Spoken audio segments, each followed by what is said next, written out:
If you are preparing for any of the CFA levels, either the first time or you're overwhelmed because it's your second attempt, then today's tips and tricks might just be what you're looking for to help you scratch and pass these exams. So if it's the first time you're visiting our channel, then please do hit subscribe.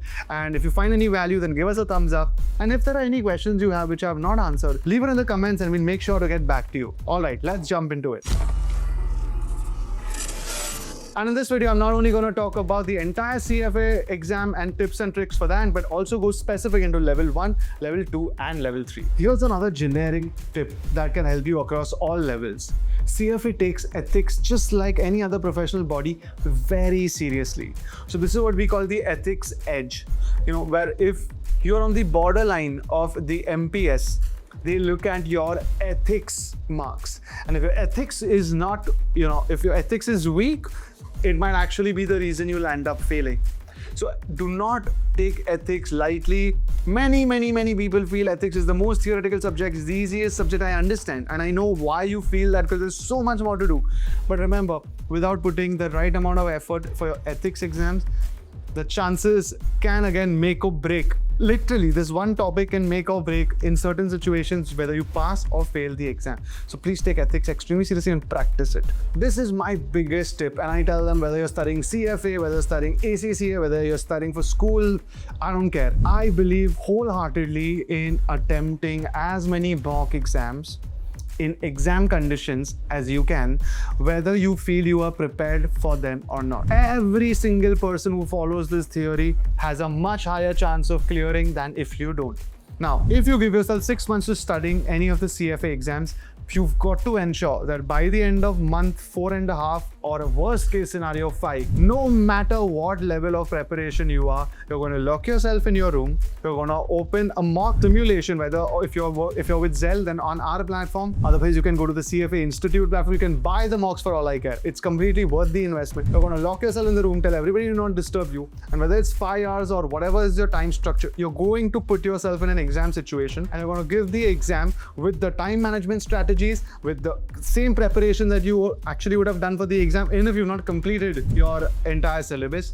And you're going to give the exam with no shortcuts, not by thinking in your mind, oh, this answer I know, and then not attempting it, not calculating it, nothing doing. Go for it. After the first mock, you will instantly anchor how much more is left for you to study. You will instantly know how good or bad or how far behind you are.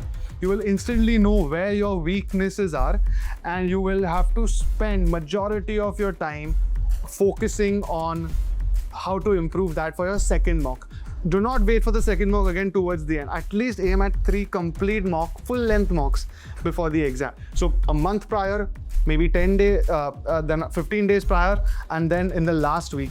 And if you can give more mocks, nothing like it. But guys, the first mock you might do badly, second mock you'll improve a little, third mock even more, and the fourth mock, which is the real exam, the chances that you are going to be unprepared are going to be extremely low. If you can pass in the first 3 mocks, the chances that you will not clear the exam is again a low chance.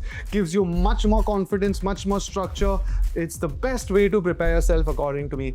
Please do not miss this. Another as important as mocks, probably if not equal, I would hold it 1 notch lower, but these 2 are my top approaches. Everyone knows it, very few people do it. Second one, split your effort 70-30 into solving questions and reading. Most people, and especially I don't know what is it our upbringing in this education society or what, but we believe reading and learning is more important than practicing, and I can promise you that's not the case once again. When you read a lot and you try to retain it and then you think you're going to apply it, yes, it has a little bit of merit, but there is a much faster and more reliable way, which is learn it. Maybe read it once, maybe read it twice, but whatever it is, have a time limit to it, and then go and start solving questions under that concept. When you solve questions, you are forced to remember what you've done. You're forced to figure out how to structure, how to approach or start solving something. And the best part is, if you miss something, you're going to be able to, the memory of you missing it when you solve a question rather than when you're reading a lot of text, that familiarity is going to be much more useful in your exam, much more useful in your real life. So as long as you guys are taking any advice from people like me, ensure that you put 70% of your effort in questions and only 30% in reading. you will land up learning more and even generating a better outcome for yourself through this approach. So tip number 1, play the weightage game, not the interest game. A lot of people get into CFA because they're excited about the investment market, or they're excited about equity or financial instruments like derivatives. But as you can see on the screen, each level has different subjects which at least occupy more than 50% of the weightage. Obviously focus on that. For example, in level 1, you must focus on financial statements and ethics because these two comprise of the heaviest part of the entire exam. But if you focus on derivatives because that's what you're good at or excited about, then it will have basically a skewed impact when it comes to your effort versus reward ratio. Tip number 2, the smart way of answering MCQs. Now we all know that when CFA in their MCQs gives you 3 options, well, obviously one is correct, which means it's a 33% chance. There is one which is very close to the answer, and a third one which is very easy to eliminate. We also know CFA does not give you negative marks. So for level 1 and level 2, where you have ways to answer these in multiple choice questions, I would suggest that number 1, do not leave anything out. Even if you have barely 10 seconds left and you have 10 questions MCQs pending, at the end just go all in because there is still a 1 in 3 chance that you can fluke it. Over and above that, most likely you can eliminate the obvious wrong one and sometimes get confused between 2. But in that case, you're still giving yourself at least a 50-50 shot, even if you're going to fluke it then. So do not miss any question, number 1. Secondly, give yourself obviously an edge by trying to eliminate certain choices because that sometimes can actually help you derive the correct answer than you actually having calculated it. Tip number 3, time management. Now, if you're in level 1, you know that you have 135 minutes, that's 2 hours, 15 minutes for 90 questions. That gives you approximately 1.5 minutes per question. Now, the best way to think about it is number 1, if you want to go for a blanket rule, every question, if you cross 1.5 minutes, you will just leave it. You will not calculate more. Just answer whatever you want, so that in case you don't have time, it still has a chance, or you flag it and you can come back towards it towards the end. Another way you can do it is, if it's a conceptual question, don't spend more than a minute. If it's a calculation question, don't spend more than 2. But the trick here in time management is to keep your eyes on the clock, ensure that you know that for every question, how much time are you giving yourself? And if you exceed that, no matter how close you think you are, you should move on, because there are a lot of better marks available rather than trying to wait, eat up the time share of those questions to score here and then miss some easy answers. Tip number 4, the trap of keywords. CFA is a professional global exam. They care about what they write and expect us to care as well. So in the questions, when you read words such as at least, or exceptions, or most likely, or most appropriate, they are actually asking us to go towards a particular way of either understanding the question or answering. Words such as evaluate, analyze, all of this matters in any professional exam. So the more you're ready for that, the better you can actually structure the answer in your head, or rather start thinking about the answer in a way that you know that, okay, fine, this is what they're asking, this is how I have to search for the answer. You will not believe it, but if you practice with this approach, by the time you reach the exam, you are much quicker, much faster at actually figuring out the right answer, because your mind goes towards the way the examiners actually want you to read the questions. So everybody giving at least level 1, and especially if it's your first time, if you want to have a great experience for the first exam because you can build momentum for your other levels, here's the golden tip. And you can ask anybody who has really put in effort and cleared with confidence. You've got to practice 3,000 to 4,000 questions before the exam. You read in bed, you read lying down, you attend lectures, you think you understand it, but until you put yourself through that grind of practicing questions and checking it, you are never going to be as well prepared as you actually can be. And by the way, one more golden tip is quite obvious. Your calculator in your CFA exam is your best friend.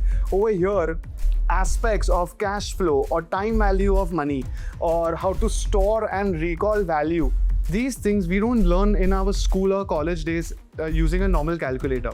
But I think the more you practice, the more it's sort of second nature, it's in your muscle memory, the better you're going to perform this in the exam. If you think you have a calculator and you more or less know how to get it, and you expect that in the exam it's going to be easy, the pressure, the time crunch, the nervousness takes over and you actually fumble in the easiest things. So please practice calculations as much as you can. Now, the next tip, and this is specifically for level 2 and level 3, in fact, the most for level 2, it's the way you read the question.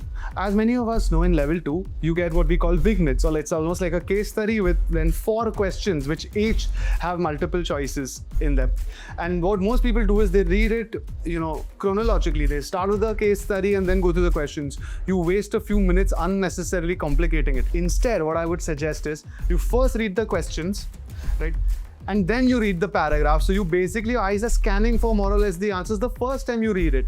Here, you don't waste time, because when you're reading the first line itself, you know what you're looking for more or less. And second, when you read the questions first, it gives you an immediate sense of understanding as to what part of your studies do you have to recall. And that's what your eyes and your brain starts scouring when you read the case study. So the key is to read the vignette or the case study with a purpose, right? Have an intention of why you're reading it, because you know what you're looking for. That changes the entire approach. It changes the entire way you actually read and get confidence for these in the exam. Over and above this, as another tip, actually, you can carve this up. People feel that in a vignette, in a case study, the 4 questions they are interrelated. And this is not true. There are most questions, in fact, which are independent of each other. So please do not get confused when you read question 2 or 3 or 4 and expect it to be linked to 1. And finally, another tip for level 2, master the big 3. The topics of financial statement analysis, equity, and fixed income. If you're not thorough with these 3, you're not going to be able to clear level 2, period. Next, this tip is primarily for level 3, where you have essay-based questions, and this time they are testing you not for if you're objectively correct with every answer, but more about how are you approaching it. Because in the real world, as we all know, you and I might have different answers. Like, for example, you might say, 15% ROI is better, and I might say it's 12 because my risk appetite is different. Or if for a client, for them maybe a 12% might be better than 15, because you've got to understand a lot of things. So in the real world, there is again no objective right answer for many things, and in level 3 they test that. So over here, what they care about is the way you structure your answer, is the way you approach your answer. So number 1, I've already mentioned it earlier in the video, the words they use, right? Evaluate or list, etc., etc. All this matters. If you don't understand what they're asking, you're going to structure it incorrectly. Even if your answer makes sense, that's not what they're searching for, so you might lose marks over there. In fact, to help you guys with this structuring, here, as you can see, this is what you do for when it's a formulaic question, when it's a calculative question. Follow these steps. Make sure your answer is structured in these 4 steps. And if it's a conceptual question, or rather your answer is trying to put across a conceptual point through, then follow this structure. Take a screenshot of both of these guys and hopefully use it when you practice, because without practicing, you're not going to remember. And without trying these, you will not have a structured answer, making your entire answer in the exam either a fluke, or you are going to have unnecessary stress when you can actually just follow a system, a formula we've already created, and just follow it. It'll really help you be not only again in your mocks that you do at home, but in the exam, you're going to be much calmer. And similarly, guys, you can actually count this as another tip altogether. But please remember that in level 3, partial credit is always given, because they're not looking for only the final answer. They're looking at your approach. When they look at your approach, they want to see how you think, what is your logic, what is your justification. And even if you don't have anything, that comes close to the right answer or towards the end of the answer, it's fine. There's a huge chance that you will score partial credit, once again changing it from a fail maybe to a pass, because you are going to get marks for your partial efforts, as long as there is logic, as long as there is formula, or as long as there is some reason why you have answered the way you have. Do not leave anything blank. Another tip for level 3, guys, time management is brutal. Here, you barely have 10 to 15 minutes for each essay. So you've got to really structure it in a way where you can read the question, answer it, review it.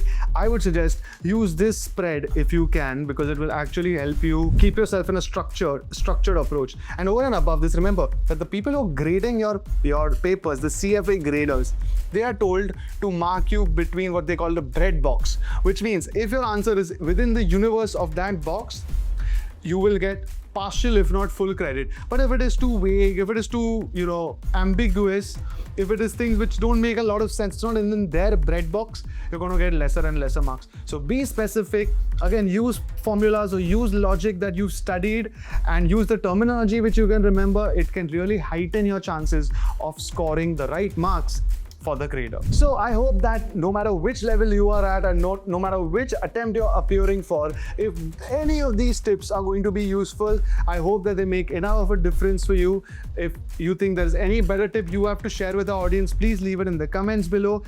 I'm also going to share a document with you guys which you can download as a PDF, where you can take the entire summary of all the tips in one sheet, split into overall CFA Level 1, Level 2, Level 3. You can hang it, you can stick it, and you can focus on it so you don't forget about it. Ensure that you give your best. These are the ways that you can put a lot of effort in your 6 months, 1 year. But if these things are not done unnecessarily, it might just, for no reason, change your weight from having an easy pass to either a difficult pass or, God forbid, even a fail. Follow us for more such tips, and I hope to see you in the next video.